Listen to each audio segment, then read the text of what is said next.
আমরা আজকের ক্লাস শুরু করতে যাচ্ছি। আজকের ক্লাস হচ্ছে থার্মোডাইনামিক্সের ক্লাস নম্বর 25। আমরা গত ক্লাসে রেফ্রিজারেশনের উপর থিওরি আলোচনা করছি এবং কিছু অঙ্ক করছি। আজকে আমরা আরও কিছু অঙ্ক করব। তো আজকে প্রথম অঙ্কটা হচ্ছে এই অঙ্কটা। প্রথম অঙ্কটা হচ্ছে এই অঙ্কটা। আমরা অঙ্কটা একটু পড়ি। তার আগে রেফ্রিজারেটর অঙ্ক তো চিত্রটা এঁকে ফেলি। চিত্রটা হবে এই রকমের। প্রতি অঙ্কে আমরা চিত্র আঁকবো। চিত্রটা লাগুক আর না লাগুক আমরা চিত্র আঁকবো। রেফ্রিজারেশনের চিত্র, এটা রেফ্রিজারেটর, এটা টি মিনিমাম, এটা হচ্ছে টি ম্যাক্সিমাম, মানে এটা হচ্ছে কোল্ড ঠান্ডা, আর এটা হচ্ছে হট। ঠিক আছে, এই এখান থেকে একটা তাপ বের করবে, রেফ্রিজারেটর বের করবে, এটা রেফ্রিজারেটর টাইনে বের করবে এখান থেকে, আর এখানে সাইডে দিবে, এটা হচ্ছে Q2। আর রেফ্রিজারেটর এই কাজের জন্য মানে এটা করতে হবে এই W পরিমাণ কাজ দিলে, এইটাই মানে ঠান্ডা কক্ষ থেকে Q1 পরিমাণ তাপ টাইনে বের করবে। মানে রেফ্রিজারেটরের মূল কাজ হচ্ছে Q1 বের করে নেওয়া, সারাটা অটোমেটিক সারবে, এটা সারার জন্য কোনো পরিশ্রম নাই, কিন্তু এই ঠান্ডা কক্ষ থেকে তাপটা বের করে নেওয়া, এটা হচ্ছে রেফ্রিজারেটরের কাজ। এখন ডাটাগুলো দেখি। একটি কার্নেল রেফ্রিজারেটর -40°C তাপমাত্রায় প্রতি টন অফ রেফ্রিজারেশনে 1.5 কিলোওয়াট শক্তি প্রয়োজন। আচ্ছা, -40°C মানে টি মিনিমাম দেওয়া আছে। ডাটা গিভেন লিখে ফেলি। ডাটা গিভেন, তাহলে টি মিনিমাম দেওয়া আছে। T minimum is equal to -40°C।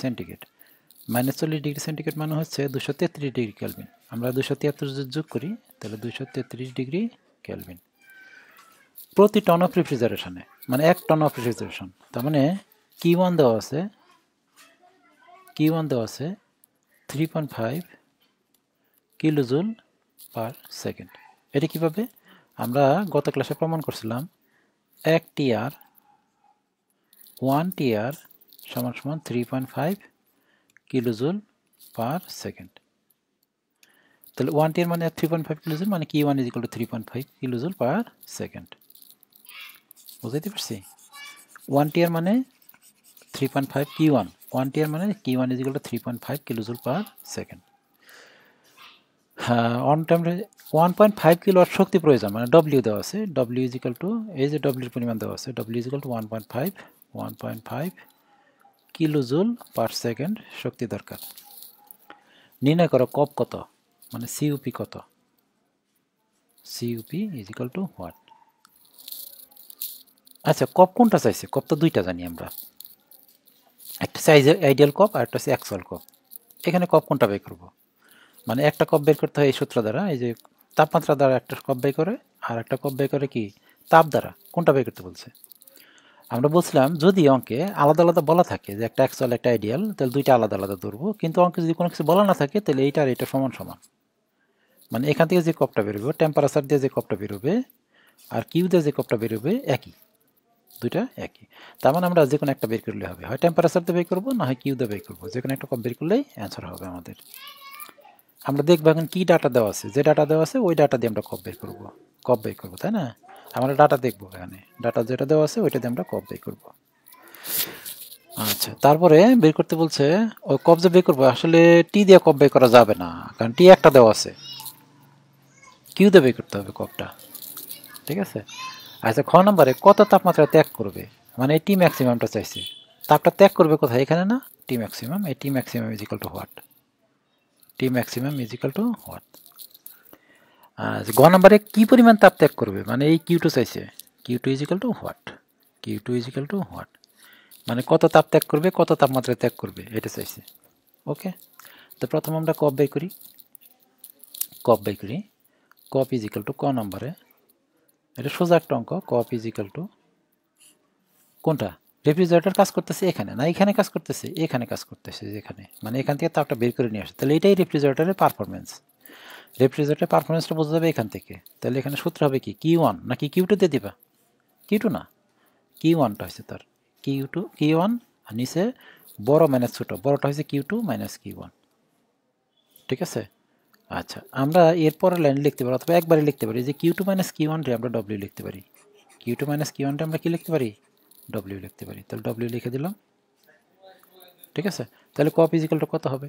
সুতরাং কপ ইজিক্যাল টু হবে, মান বসাই দাও, Q1 এর মান দেওয়া আছে 3.5 কিলোজুল পার সেকেন্ড, এই যে 3.5, একক হচ্ছে কিলোজুল পার সেকেন্ড, আর ডব্লিউর মান হচ্ছে কত?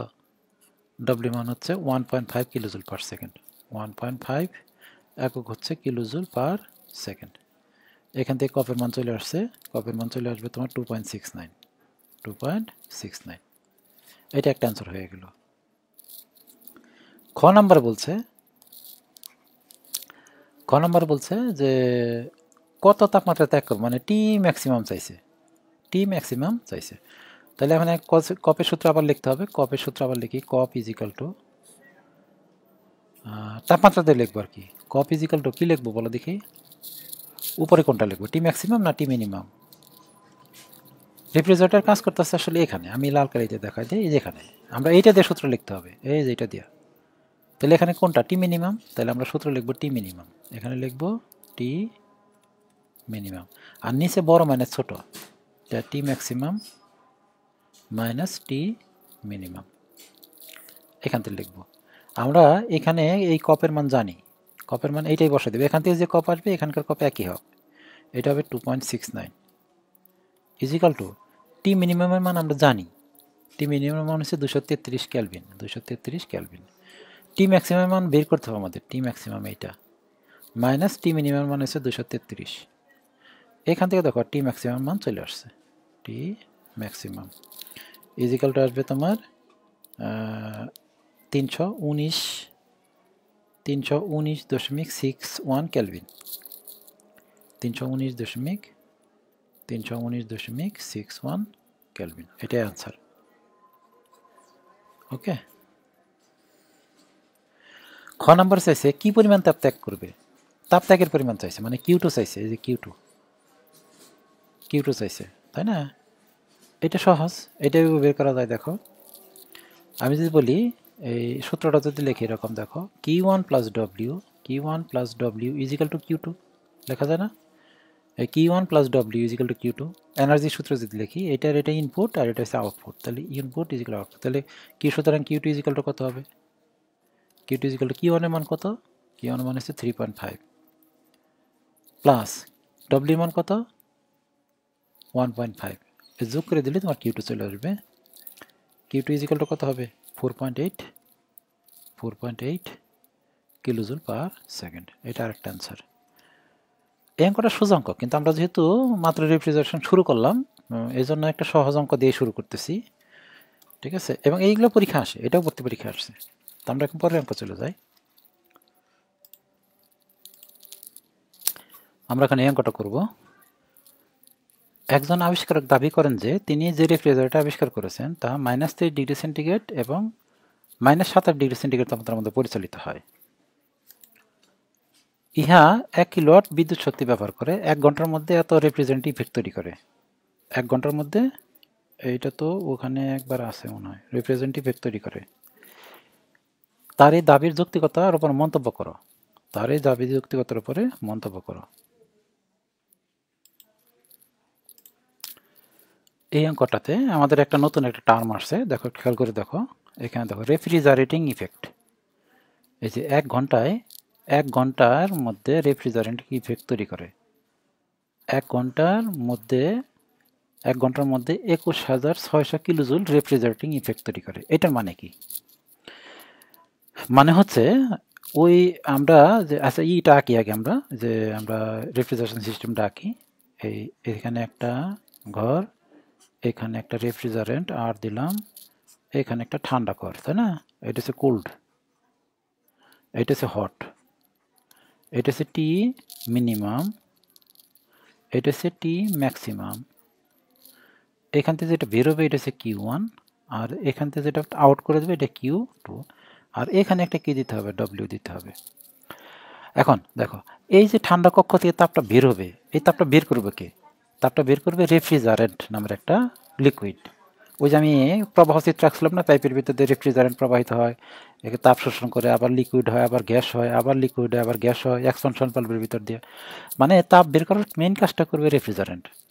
তো রেফ্রিজারেন্ট ইফেক্ট হচ্ছে এই যে রেফ্রিজারেটরে যে আমরা রেফ্রিজারেন্ট ব্যবহার করছি, যে পদার্থটা ব্যবহার করছি, সে 1 ঘন্টায় এত কিলোজুল তাপ বের করতে পারে, শোষণ করতে পারে, এই ঠান্ডা কক্ষ থেকে শোষণ করবে। মোট কথা 1 ঘন্টায় 21,600 কিলোজুল তাপ সে শোষণ করতে পারে। যে রেফ্রিজারেন্ট আমরা ব্যবহার করতেছি সেই রেফ্রিজারেন্ট হতে পারে ক্লোরোফ্লোরোকার্বন গ্যাস, সিএফসি, তাই না, অথবা R22, R12, যে রেফ্রিজারেন্ট ব্যবহার করতেছি ওই রেফ্রিজারেন্ট কি করতে পারে, প্রতি ঘন্টায় এত কিলোজুল তাপ শোষণ করতে পারে।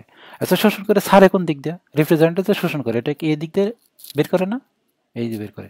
তার মানে এইটা হচ্ছে Q1 দেওয়া আছে, রেফ্রিজারেন্ট ইফেক্ট যেটা দেওয়া আছে এটা হচ্ছে কি Q1। বুঝতে পারছি? মানে এখানে বলছে রেফ্রিজারেন্টটা এত কিলোজুল তাপ শোষণ করে প্রতি ঘন্টায়। তাহলে রেফ্রিজারেন্ট যদি শোষণ করে, এটা কোথা থেকে শোষণ করে? ঠান্ডা কক্ষ থেকে। শোষণ করা তাপটাতে Q1, আবার ওটা ছেড়ে দেয়, তাই না? তাহলে এখানে যেটা ডাটাটা দেওয়া আছে এটা আসলে Q1 দেওয়া আছে। ঠিক আছে, তাহলে আমরা ডাটা লিখে ফেলি। একজন আবিষ্কারক দাবি করেন যে তিনি যে রেফ্রিজারেটর আবিষ্কার করেছেন তা -23°C থেকে -27°C তাপমাত্রা পরিচালিত হয়। তাহলে বলো দেখি, এখানে তোমার টি মিনিমাম কোনটা? এই যেটা টি মিনিমাম, ডাটা গিভেন লিখে ফেলি। ডাটা গিভেন টি মিনিমাম হচ্ছে -23°C। -23°C মানে কত ডিগ্রি কেলভিন? -23° মানে 250°K। সমান আমি যদি 273 যোগ করি তাহলে এটা হবে 250K। টি ম্যাক্সিমাম কত? টি ম্যাক্সিমাম ইজ ইকাল টু হচ্ছে 27°C -27°C is equal to হবে 27-এর সাথে যদি 273 যোগ করি তাহলে এটা হবে 300°K। 273 কি হয়? 27-এর সাথে 273 যোগ করব, মাইনাস আমি যোগ করে দেখি 27 যোগ 273 কত আসে?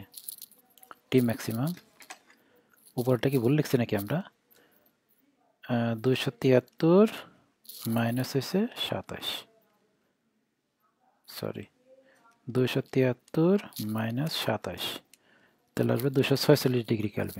246°K।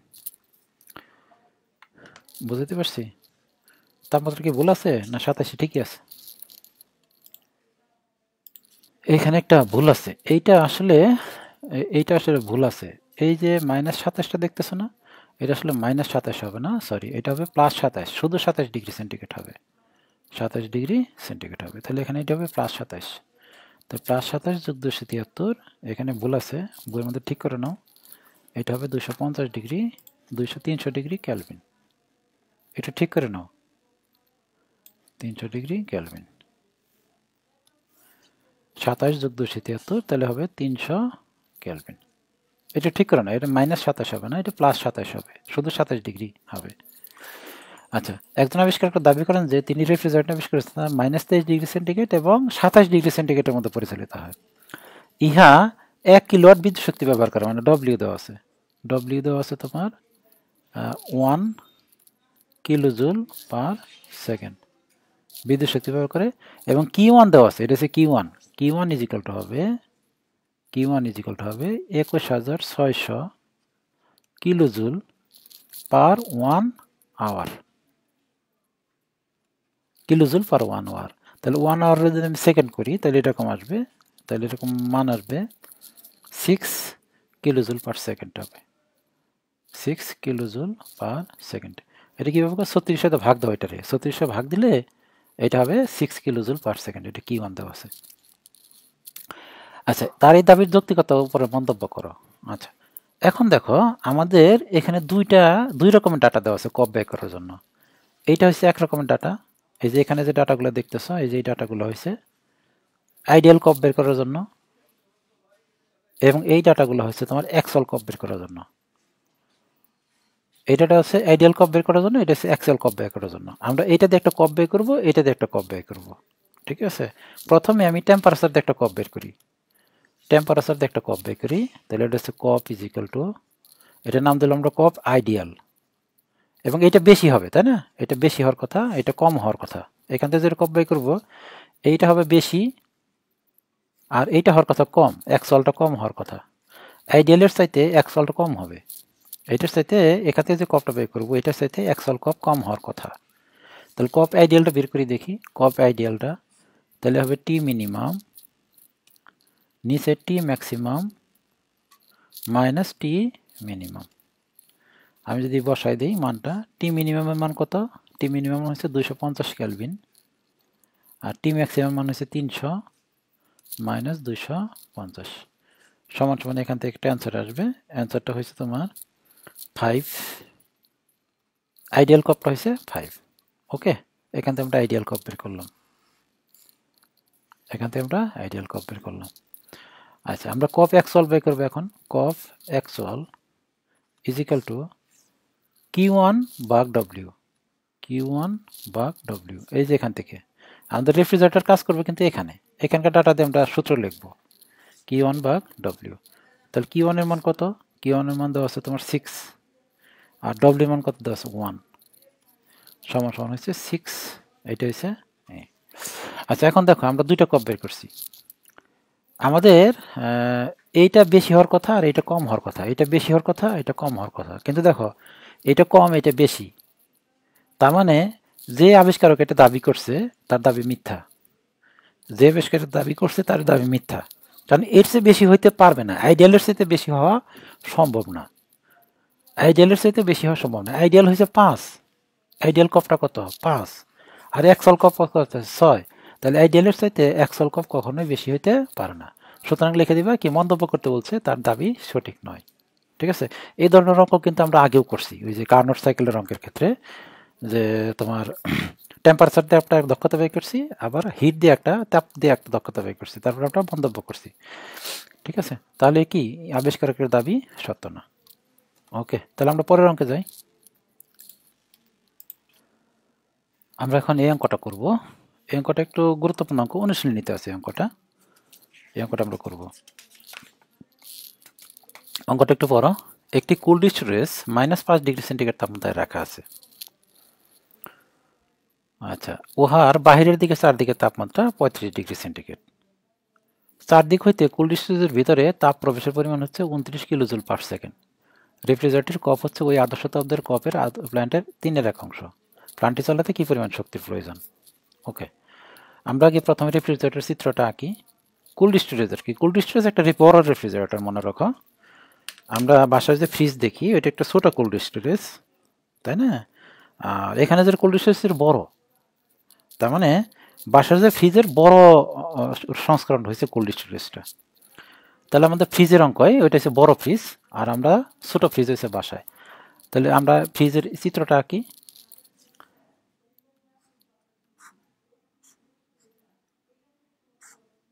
এইটা হচ্ছে রেফ্রিজারেটর, এইটা হচ্ছে ঠান্ডা রুম, এটা কোল্ড, এইটাই সেই কোল্ড স্টোরেজ।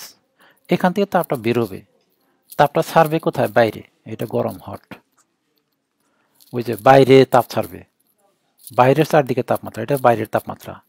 এটা হচ্ছে কোল্ড স্টোরেজের ভিতরের তাপমাত্রা, এটা হচ্ছে বাইরের তাপমাত্রা।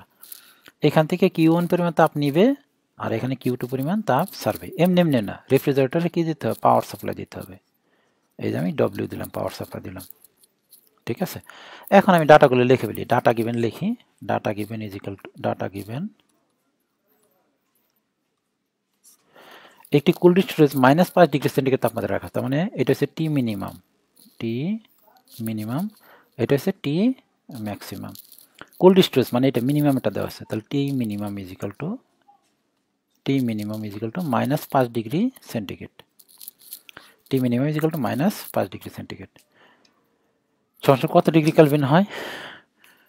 5 ডিগ্রি সেন্টিগ্রেড 273 থেকে -5 বাদ দিয়ে দাও, তাহলে যেটা আসবে এটা 268 আসবে, হয়তো 268 কেলভিন।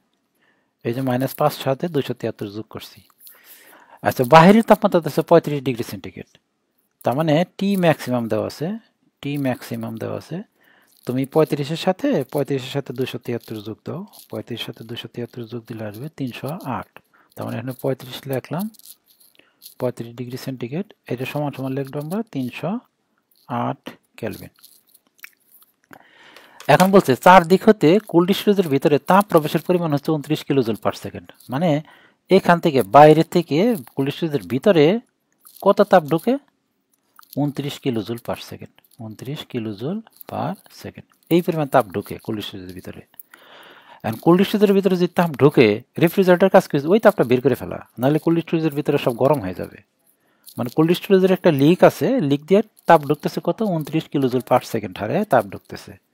তাহলে আমাদের কাজ কি? যে তাপটা ঢুকতেছে ওই তাপটা বের করে ফেলা। তাহলে বলো তো Q1 কত হবে? যে তাপটা ঢুকতেছে কোল্ড স্টোরেজের ভিতরে ওই তাপটারে বের করতে হবে। তাহলে ওই Q1টাই ওইটা হইতে হবে। তার মানে আমাদের Q1 এর মান দেওয়া নাই ডাইরেক্টলি, এই Q1 এর মান হবে 29 কিলোজুল পার সেকেন্ড। মোট কথা হয়েছে, এখানে ভালো করে খেয়াল করো, আমাদের চারদিক হইতে কোল্ড স্টোরেজের ভিতরে তাপ প্রবেশের পরিমাণ হচ্ছে 29 কিলোজুল পার সেকেন্ড। এই যে 29, তার মানে এটা হচ্ছে কোল্ড স্টোরেজের ভিতরে তাপ ঢুকবে এটা। তাহলে বেরোবে কত? Q1 কত হবে? যেটা ঢুকবে ওইটাই রেফ্রিজারেটর বের করবে, টাইনা বের করবে। কোল্ড স্টোরেজের ভিতরে কীভাবে ঢুকবে? কোল্ড স্টোরেজের ভিতরে আমরা রাখি না, মাছ মাংস রাখবো, মাছ মাংস থেকে তাপটা ঢুকবে, মাছ মাংসের সাথে তাপটা ভিতরে ঢুকলো, ওই তাপটা আমার বের করে ফেলতে হবে। মাছ মাংসের সাথে যে তাপটা ঢুকলো এখানে ওই তাপটাই বের করে ফেলতে হবে। তার মানে যে তাপটা ঢুকবে ওই তাপটাই বের হবে। তাহলে Q1 = 29 kilojoule per second. And refrigerator COP হচ্ছে, মানে কপ অ্যাকচুয়াল, এটা হচ্ছে কপ অ্যাকচুয়াল, কপ অ্যাকচুয়াল = ওই তাপদ্বয়ের, মানে ওই আদর্শ প্ল্যান্টের কপের 3/1 তার মানে কপ আইডিয়াল, কপ আইডিয়ালের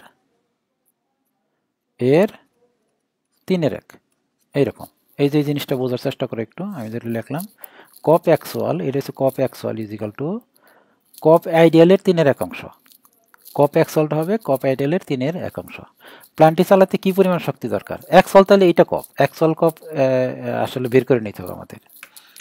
আচ্ছা, তাহলে আমরা অ্যাকচুয়াল কপটা লাগবে আমাদের। অ্যাকচুয়াল কপ, তাহলে আইডিয়াল কপটা কোথায় পাবো? আইডিয়াল কপটা পাবো আমরা এই যে এখানে যে টেম্পারেচার দেওয়া আছে, এই টেম্পারেচার দিয়ে যে কপটা বের করবো ওই কপটা হচ্ছে আইডিয়াল কপ। ঠিক আছে, তাহলে আমরা আইডিয়াল কপটা বের করে ফেলি। আইডিয়াল কপের সূত্রটা হবে এরকম, কপ আইডিয়াল = কপ আইডিয়াল কোথায় কাজ করতেছি? যে এখানে, এখানে কাজ হবে। এখানকার টেম্পারেচার কত? টি মিনিমাম, তাহলে টি মিনিমাম বলে দিলাম, টি মিনিমাম। আর নিচে হবে টি ম্যাক্সিমাম মাইনাস টি মিনিমাম সমান সমান এটা হবে। টি মিনিমাম কত? টি মিনিমাম হচ্ছে এই যেটা 268 কেলভিন, 268 কেলভিন। আর টি ম্যাক্সিমাম হচ্ছে তোমার 308 মাইনাস 268। এখানে যদি তুমি ক্যালকুলেশন করো, ক্যালকুলেশন করলে তোমার একটা মান চলে আসবে 268 308 মাইনাস 268, তোমার মান চলে আসছে 6.7। 6.7 এটা হচ্ছে কপ আইডিয়াল। সুতরাং কপ অ্যাকচুয়াল কত হবে? কপ অ্যাকচুয়াল কপ অ্যাকচুয়াল কপ আইডিয়াল, আইডিয়াল এর 3/1। এই যে, তাহলে কপ অ্যাকচুয়াল কপ আইডিয়াল কত হবে? 6.7, 6.7 এর 3/1। এই যে কবে, তাহলে কত হবে? 3 দিয়ে ভাগ দিয়ে দাও, ভাগ 3, তাহলে সমান সমান আসবে তোমার 2.23, সমান সমান আসবে 2.23। আমাদের আসলে কাজ করতে হবে এই 2.23 দিয়ে। আইডিয়াল কপ দিয়ে আমাদের কাজ করার কিছুই নাই। কোনো অঙ্কে যদি আইডিয়াল কপ দেওয়া থাকে, অ্যাকচুয়াল কপ দেওয়া থাকে, তাহলে কাজ করতে হয় অ্যাকচুয়ালটা দিয়ে, আইডিয়াল দিয়ে কোনো কাজ নেই। এখন আসলে কি বের করতে বলছে? প্লান্টটি চালাতে কি পরিমাণ শক্তির দরকার? ডব্লিউ বের করতে বলছে, এই যে ডব্লিউটা, ডব্লিউ = হোয়াট। তাহলে এখন আবার সূত্র লিখবো, কপ, কপ কোনটা লিখবো এখন? কপ অ্যাকচুয়ালটা লিখবো, অ্যাকচুয়াল = Q1 ভাগ ডব্লিউ। কপ অ্যাকচুয়াল Q1 ভাগ ডব্লিউ। ঠিক আছে, তাহলে আমি যদি মান বসাই দিই, কপ অ্যাকচুয়ালের মান হচ্ছে 2.23, 2.23 Q1 এর মান দেওয়া হচ্ছে আমাকে 29 কিলোজুল পার সেকেন্ড। এই যে 29 কিলোজুল পার সেকেন্ড, ডব্লিউটা বের করতে হবে। সুতরাং ডব্লিউ হবে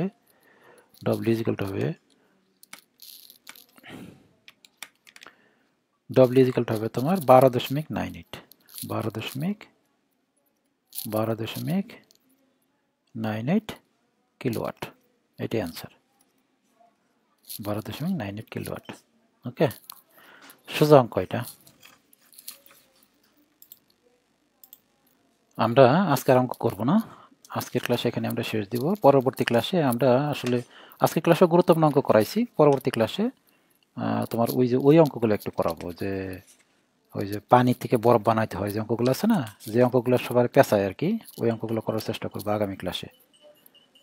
মানে বরফ গলানো সম্ভব প্রতি ঘন্টায়, সেরকম আছে না, প্রতি হর্স পারে কত কেজি বরফ জ্বলানো সম্ভব। ওই অঙ্কগুলো একটু গুরুত্বপূর্ণ কি, কারণ ওই অঙ্কগুলো কিন্তু অনেকে বুঝতে চায় না। ওই অঙ্কগুলো আগামী ক্লাসে করবো। তাহলে আজকের ক্লাস আমরা এখানে শেষ দিচ্ছি। খোদা হাফেজ।